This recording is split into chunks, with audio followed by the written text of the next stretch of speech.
ফজরের নামাজ পড়তে গিয়ে দেখি জামাত শুরু হয়ে গিয়েছে, আমিও গিয়ে দাঁড়িয়ে পড়লাম।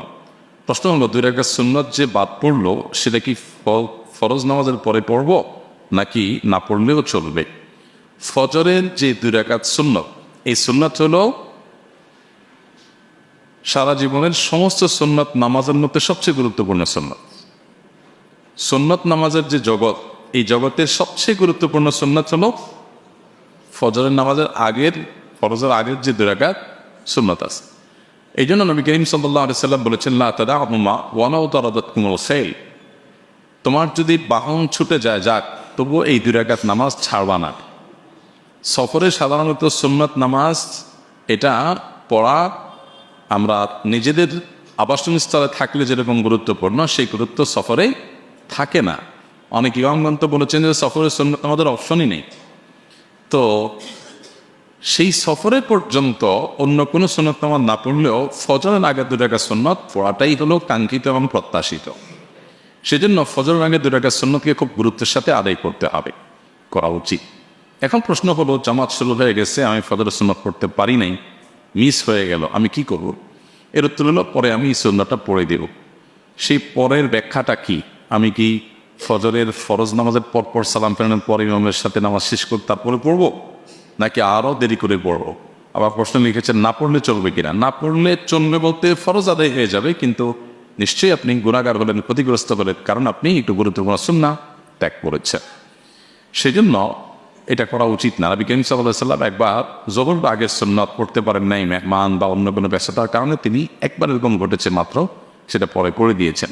তো আমাদের জীবনে কালে বদলে এরকম হতে পারে, নিয়মিত হওয়া উচিত না। এবং হাদিস থেকে এটাও বোঝা যায় যে কোনো কারণে আগের সুন্নাত পড়েন নেই, সেটা পরে পড়ার সুযোগ আছে এবং পড়া উচিত।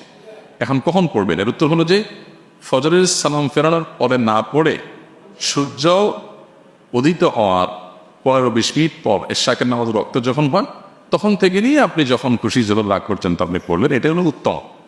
ওই সময় পর্যন্ত অপেক্ষা করে পড়তে পারলে। আর যদি মনে হয় যে না, তখন আর পড়া হবে না, অনেক ওলামা ইকরাম ফজরের নামাজের পর সূর্য ওঠার আগে এর মধ্যে পড়ার অনুমতি দিয়েছেন। এটা দায়িক আলোচনা, বিস্তারিত আলোচনা করা যেতে পারে। নবী করিম সাল্লাল্লাহু আলাইহি ওয়াসাল্লাম হাদিস রয়েছে, ফজর এবং আসরের পরে কোনো নামাজ নাই। এখানে নামাজ নাই বলতে কি বোঝানো হয়েছে, অনেক দীর্ঘ আলোচনার বিষয়। শুধু আমরা এটুকু জানি যে উত্তম হয় ইখতিলাফের ঊর্ধ্বে উঠে আমরা ফজরের ফরজ নামাজের পর এশাকের ওয়াক্ত হবে সূর্য ওঠার 20 মিনিট পর, তারপরে আমরা এই সুন্নত নামাজটা পড়ব। তখন যদি পারেন পড়লেন, না হলে জোর ডাক দিয়ে পড়ে দিলেন, এটা উত্তম। আর যদি একান্ত পরে আর পড়ার কোনো অপশন না থাকে, আপনার কাছে এই সম্ভাবনা না থাকে, আর ফজরের সুন্নতের পর পড়ে ফেলেন, তো অনেক আমাদের মধ্যে সেটা আদায় হয়ে যাবে। কিন্তু উত্তম হবে আপনি ওই সূর্য ওঠার পর পর্যন্ত অপেক্ষা করে তারপরে পড়াটা। ফরজ নামাজে ইমাম সাহেব প্রথম বৈঠকে আত্তাহিয়াত দীর্ঘ সময় নিয়ে পড়েন। সেক্ষেত্রে আমরা যারা দ্রুত আত্তাহিয়াত শেষ করতে পারি, তারা কি আত্তাহিয়াত অথবা পরের অংশ আবার পড়ব? হ্যাঁ, আত্তাহিয়াত আপনি পড়ে ফেলছেন, ইমাম সাহেব এখনো উঠছেন না, আপনার একটু আগে হয়ে গেছে, তো যদি মনে হয় যে সামান্য 2-1 সেকেন্ডের ব্যাপার, তিনি অপেক্ষা করেন, ইমাম সাহেব যখন উঠবেন তখন উঠে যাবে। আর যদি মনে হয় যে না, আরও লম্বা সময় লাগছে, তাহলে আপনি আত্তাহিয়াতুর শেষের অংশটা আপনি বারবার পড়তে পারেন। আশহাদু আল্লা ইলাহা ইল্লাল্লাহু ওয়া আশহাদু আন্না মুহাম্মাদান আবদুহু ওয়া রাসূলুহু। 4 রাকাত বিশিষ্ট ফরজ নামাজে 2 রাকাত ইমামের সাথে পেলাম। আমাদের প্রথম বৈঠক ইমামের শেষ বৈঠক। সেক্ষেত্রে আমরা কি আত্তাহিয়াত পড়া শেষ করে কি পড়তে পারি? এক্ষেত্রে 2-3টা অপশন আছে। আপনার এখনও 1-2 রাকাত নামাজ বাকি আছে, আগে ছুটে গেছিল, এখন ইমামের সাথে বসছেন।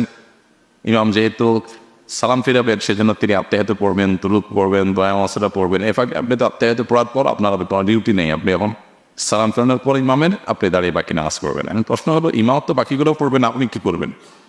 এর উত্তর হলো যে আত্তাহিয়াত পড়ে আপনি চাইলে অপেক্ষা করতে পারেন চুপচাপ, আর চাইলে আত্তাহিয়াতের যে শেষের অংশটা বারবার পড়তে পারেন, আশহাদু আল্লা ইলাহা ইল্লাল্লাহু ওয়া আশহাদু আন্না মুহাম্মাদান আবদুহু ওয়া রাসূলুহু।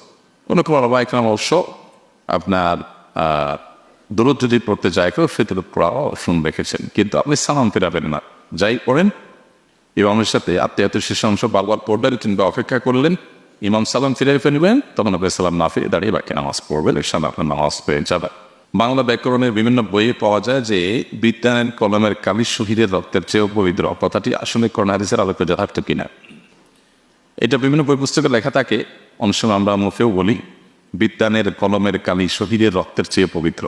কথাটা শুনতে বেশ সুন্দর শোনা যায়, কিন্তু এটা কোরআন কিংবা হাদিসের কোনো কথা নয়। হাদিসের নামে এরকম কথা মনে করা আমরা অনেকে বলে থাকি, যেটা খুব জঘন্য অপরাধ এবং গুনাহের কথা। রক্তের পবিত্রতা অপবিত্রতা, অর্থাৎ রক্তের মর্যাদা বেশি বা কম হওয়া, এটা তো আল্লাহ তাআলা ইলমে আছে। এটা তো আমরা নিরূপণ করতে পারি না যে কার কোন রক্তের মর্যাদা আল্লাহর কাছে বেশি বা কম। তো আল্লাহ তাআলা যদি এরকম কোনো কথা না বলেন, তার রাসূল সাল্লাল্লাহু আলাইহি ওয়াসাল্লাম থেকে যদি এরকম কোনো কথা বর্ণিত না হয়, তাহলে নিজের মন গড়া এরকম কথা বললে সেটা গুনাহ হবে। অবশ্যই জ্ঞান অর্জন করার ব্যাপারে ইসলাম আমাদেরকে উৎসাহিত করেছে। ইসলাম তো সেই ধর্ম যে ধর্মের প্রথম নির্দেশই হলো যে পড়ো। অতএব জ্ঞান অর্জনের গুরুত্ব নিয়ে আমাদেরকে কোনো জাল হাদিসের, কোনো উয়া হাদিসের, ভিত্তিহীন নবীর নামে মিথ্যা কথা বলার কোনো প্রয়োজন নাই।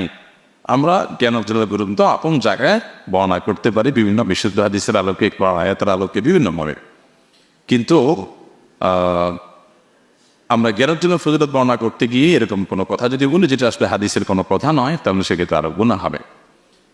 মান কাযাবা আলাইয়া মুতাআম্মিদান ফালিয়াতাবাওয়া মাকআদাহু মিনান নার। নবী সাল্লাল্লাহু আলাইহি ওয়াসাল্লাম বলেছেন, যে ব্যক্তি নবী সাল্লাল্লাহু আলাইহি ওয়াসাল্লামের নামে মিথ্যা কথা বলবে, তিনি বলেন নাই অবশ্য তিনি বলেছেন বলে বলবে, তাহলে সেই জন্য তার ঠিকানা জাহান্নামে নিশ্চিত জেনে রাখে। এটা খুবই জঘন্য কথা। এই জন্য এই ধরনের উক্তি আমরা করবো না। জ্ঞানের মর্যাদা আপন জায়গায় আছে। একজন মানুষ আল্লাহর রাহে জীবন বিলিয়েছেন, শাহাদাতের মর্যাদা পেয়েছেন, তার মর্যাদা আপন জায়গায়। অতএব আপনার যিনি পড়ালেখা করছেন, জ্ঞানী মানুষ, তার কলমের কালি, এটার মর্যাদা শরীরের রক্তের চাইতে উত্তম, এরকম কোনো কথা কোনো হাদিসে বর্ণিত হয়নি। কোনো বিশুদ্ধ হাদিস দ্বারা এটি প্রমাণিত নয়, কোরআনে তো থাকার প্রশ্নই ওঠে না।